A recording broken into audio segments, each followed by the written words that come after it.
ورحمة الله وبركاته. ازيكم عاملين ايه؟ يا رب تكونوا بخير.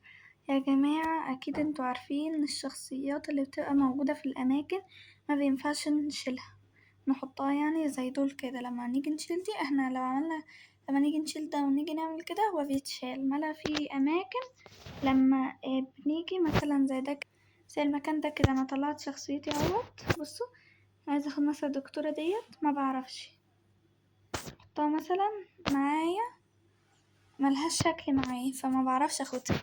نعمل ايه بقى؟ نرجع في نفس المكان اللي احنا كنا فيه.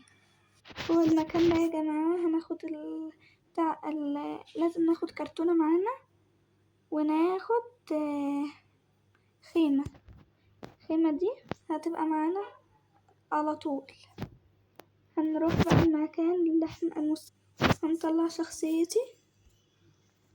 معلش يا جماعة، طلع شخصيتي اهو.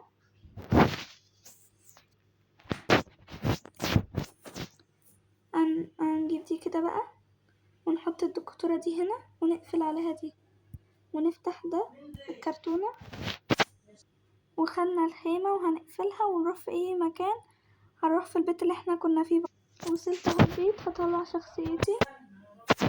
جبت شخصيتي، هفتح الكرتونة، هطلع الخيمة دي، افتح الخيمة، هتطلع الدكتورة وبس. هتفضل هنا، ولو عايزين ترجعوا في المكان تاني ترجعوها برضو. بس دي كانت حلقة النهاردة. متنسوش تعملوا لايك وشير وسبسكرايب. باي.